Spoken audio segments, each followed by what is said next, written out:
ठरलं तर मग या मालिकेच्या 30 सप्टेंबरच्या भागामध्ये फायनली प्रिया महिपतच्या घरात घुसल्यावरती अर्जुन सायलीने तिचा पाठलाग करत ज्या वेळेला महिपतच्या घरामध्ये गेलेले आहेत आणि खऱ्या अर्थाने त्याच वेळेला प्रिया महिपत नागराज या सगळ्या त्रिकूटाचं सगळं सत्य समोर आलंय। एक गाठोडं शोधायला गेलेल्या अर्जुनच्या समोर खूप मोठं सत्य कसं उलगडले, प्रियाचं काय भांडं फुटलंय, सगळं या व्हिडिओमध्ये पाहू। इकडे अर्जुन सायलीला बोलत असतो, मग सायली मला तुझं गाठोडं शोधण्यासाठी तू साथ देशील ना, तुझ्या आईवडिलांना शोधण्यासाठी तू माझी साथ देशील ना, असं म्हटल्यावरती सायली आता अर्जुनकडे पाहायला लागते। सायली अर्जुनकडे पाहायला लागते आणि अर्जुन सर मी किती वेड्यासारखी वागले ना, म्हणजे माझ्या मनाच्या कोपऱ्यामध्ये खोल ठिकाणी भावना आता मी दडवून ठेवलेल्या आहेत आणि त्याचमुळे त्या भावनांना धक्का बसू नये किंवा त्या सगळ्यामध्ये मी इतकी गुरफटून गेले होते ना की तुम्ही माझ्या आईवडिलांचा शोध घेताय आणि त्यासाठी प्रयत्न करताय, हे सुद्धा मला काही सहन झालं नाही किंवा हे सुद्धा मला आता समजलं नाही की माझ्या आईवडिलांचा शोध घेण्यामागे माझाच खरं तर फायदा आहे। पण या भावना ज्या आहेत ना त्या भावनांमध्ये मी गुरफटून गेले आणि पुन्हा त्या सगळ्या अशा वरती यायला नको म्हणून मी वेड्यासारखी वागले। पण आता नाही, काही झालं तरी सुद्धा माझ्या आईवडिलांना शोधण्यासाठी मी तुमचा नक्कीच साथ देणार आहे आणि मी तुमच्या पाठीशी खंबीरपणे उभी राहणार आहे, असं म्हणत सायली आता अर्जुनची साथ देण्यासाठी तयार होते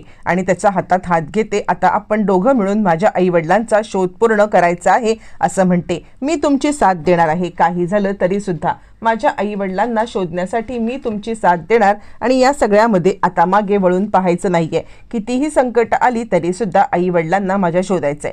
इकडे प्रिया आता तिचं गाठोडं शोधण्यासाठी धडपड करत असते, पण तिला तिचं गाठोडं भेटत नाही कारण ते अर्जुनने ऑलरेडी काढून ठेवलेलं असतं। पण तिला याची कल्पना नसते आणि ती विचार करत असते काही झालं तरी सुद्धा मला माझं गाठोडं भेटलंच पाहिजे असं म्हणत ती या सगळ्यामध्ये आता गाठोडं शोधण्याचा प्रयत्न करत असते आणि तिची खूपच चिडचिड होत असते। चिडचिड होत असताना तिच्या हातून फ्लॉवर पॉट खाली पडतो आणि त्याचा आवाज येतो। हा आवाज आल्यावरती इकडे आता प्रिया गडबडते आणि ती विचार करायला लागते, अरे देवा हा आवाज आत्ताच व्हायचा होता का, म्हणजे आता जर का इथे कुणी आलं तर नाही आत्ता जर का इथे कुणी आलं तर मला मात्र या सगळ्यामध्ये अडकवलं जाईल, काय करू कुठे जाऊ असा विचार करत ती आता ताबडतोब लपण्याचा प्रयत्न करते। ज्या वेळेला ती आता लपण्याचा प्रयत्न करत असते आणि त्याच वेळेला अर्जुन सायलीला तो आवाज येतो। ज्या वेळेला अर्जुन सायलीला तो आवाज येतो आणि त्याच वेळेला दोघं जण धावत पळत आता इकडे अश्विनच्या रूमच्या दिशेने जातात, जेणेकरून काहीतरी इकडे गडबड आहे आणि पाहतात तर काय, रूममध्ये सगळीकडे अस्ताव्यस्त सगळा पसारा पसरलेला असतो। त्यावेळेला सायली म्हणते म्हणजे कोणीतरी चोर शिरलाय का, पण अर्जुन म्हणतो असं कसं घरामध्ये चोर शिरणार, नाही काहीतरी गडबड आहे असं म्हटल्यावर ती सायलीला कपाटामध्ये लपलेल्या प्रियाची ओढणी दिसते आणि सायली अर्जुनला ती आता ओढणी दाखवते।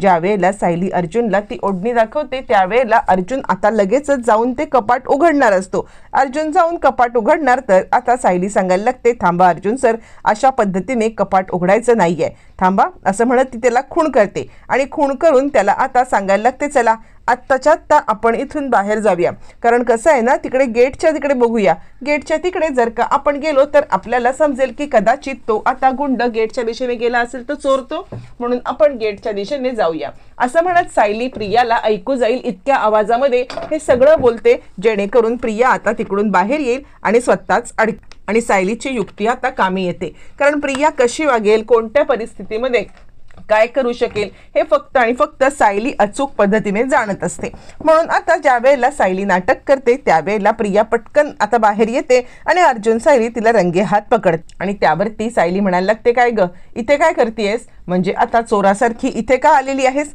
यावरती प्रिया म्हणते, चोर आणि कोण, मी का चोरासारखी इकडे येऊ, मी चोरासारखी आलेली नाहीये, माझ्या हक्काच्या घरामध्ये मी आलेली आहे। यावरती सायली म्हणते, हक्काचं घर आणि तुझं, प्रिया तुला या घरातून हकलवून दिलेलं आहे आणि हक्काचं घर म्हणून या घरामध्ये येण्याची आता तुझी हिंमत तरी कशी झाली ग, असं म्हटल्यावरती मग आता प्रिया म्हणते, तू सगळ्यांचं मन भडकवलंयस ना, तू सगळ्यांना भडकवलंयस, सगळ्यांना भडकवून तू याच्यामध्ये आता इकडे मला या घरातून वेगळं करण्याचा प्रयत्न केलायस ना, हे बघ एक लक्षात ठेव, काही झालं तरी सुद्धा मी इथून जाणार नाहीये। यावरती अर्जुन म्हणतो, अगं मग या घरामध्ये आत्ता येण्याचं कामच काय तुझं, असं म्हटल्यावरती ती सांगते, माझ्या काही वस्तू इकडे राहिल्या होत्या त्या वस्तूच घेण्यासाठी मी आले होते. यावरती अर्जुन म्हणतो, एक लक्षात ठेव, तुझी कोणतीही वस्तू इकडे नाहीये, तुझ्या सगळ्या वस्तू इकडून काढून गेलेल्या आहेत, त्यामुळे आत्ता तू कोणत्या वस्तू घ्यायला आलेस हे काही मला कळत नाहीये. यावरती प्रिया गडबडते आणि प्रिया विचार करायला लागते, नाही नाही, आत्ता जर का याच्यासमोर काही बोललं तर उगाचच गोंधळ होईल, मी इथून निघणं हेच माझ्यासाठी फायद्याचं आहे असा प्रिया विचार करायला लागते. आणि त्यानंतर ती सांगते, मी निघते. आता हे सगळं झाल्यावरती मग आता अर्जुन म्हणतो, तो आता अर्जुन मुद्दाम चिडवण्यासाठी तिला म्हणतो, तू इथे काय घ्यायला आली आहेस हे मला चांगलंच माहिती आहे, पण जी वस्तू तू इथे घेण्यासाठी आलेस ना ती वस्तू तुला इथे कधीच सापडणार नाही. आता मात्र प्रिया गडबडते, याला कसं माहिती की मी इथे गाठोडं घेण्यासाठी आले होते?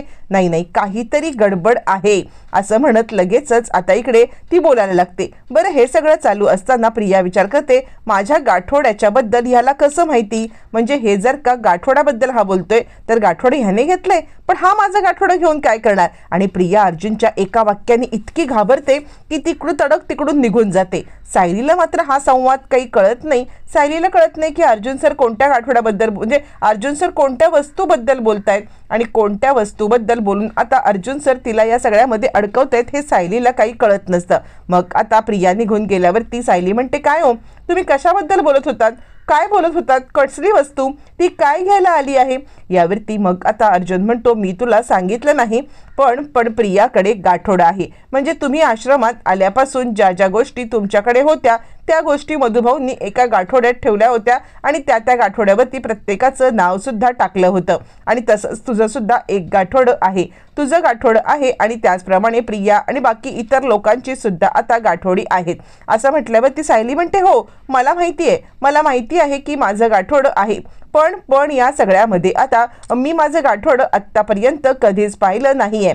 यावरती अर्जुन म्हणतो, हो, आणि ते गाठोडं तन्वीने चोरलंय. म्हणजे आश्रमात एकूण 20 गाठोडी पोलीस स्टेशनला जाणार होती, पण ती 18च गेली. त्यातली 2 गाठोडी गायब आहेत. गायब असलेल्या गाठोड्यामध्ये एक गाठोडं तुझं आणि एक गाठोडं तन्वीचं आहे. यावरती मग सायली म्हणते, नाही, हे साधं सोपं सरळ नाहीये. म्हणजे जर का ती माझं गाठोडं चोरून ठेवते याच्यामध्ये सुद्धा तिचा काहीतरी फायदा असणार, त्याशिवाय ती हे गाठोडं चोरून ठेवणार नाहीये. काही झालं तरी सुद्धा या गोष्टीच्या मागे आता साधं लॉजिक नाहीये. प्रिया कधी काय कुठे करू शकते ना, ही गोष्ट मला माहिती आहे. ती कोणतीही गोष्ट साधी सोपी करणार नाही. आणि आत्ता माझ्या लक्षात येते की तुम्ही त्या दिवशी प्रियाच्या खोलीमध्ये कशासाठी आला होतात? प्रियाच्या खोलीमध्ये तुम्ही आता गाठोडं घेण्यासाठी आला होतात ना?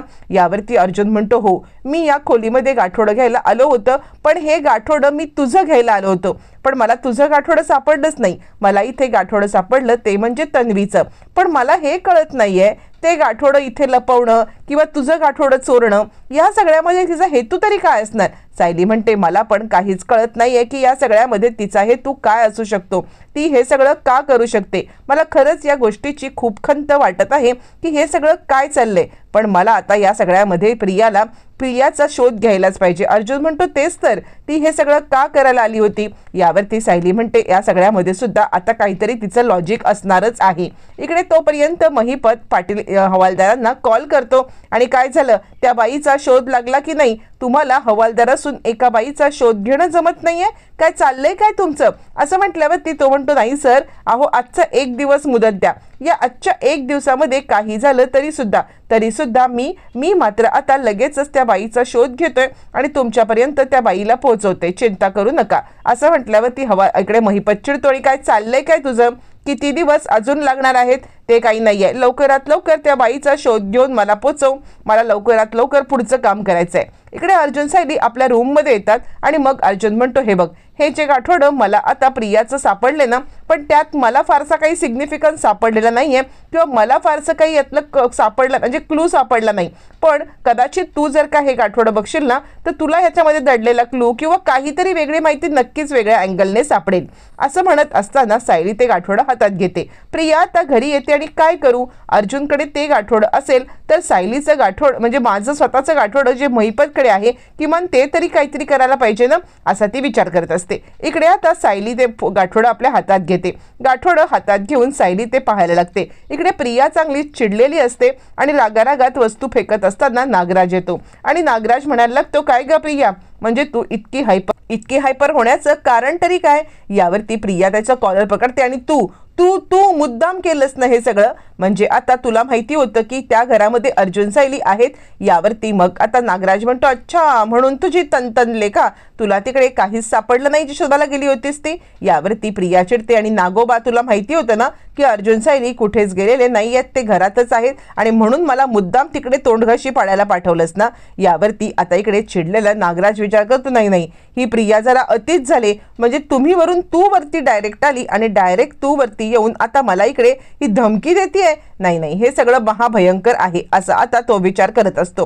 तोपर्यंत प्रिया आता सांगायला लागते, तुला काय वाटलं की या सगळ्यामध्ये मी अडकेन का? मी या सगळ्यामध्ये बिलकुल अडकणार नाहीये. मी तुला अडकवेन. लक्षात ठेव, माझ्या विरोधात कारस्थान करण्याचं काम केलंस ना तर गाठ माझ्याशी आहे. आता इकडे तोपर्यंत सायली एक एक वस्तू ज्या आपल्याच असतात त्या हातात घेते आणि लगेचच तिला या सगळ्यामध्ये आता डोकं दुखायला लागतं. तिला आता नेहमीसारखं चक्कर यायला लागते कारण सगळ्या जुन्या आठवणी तिच्या जाग्या होतात.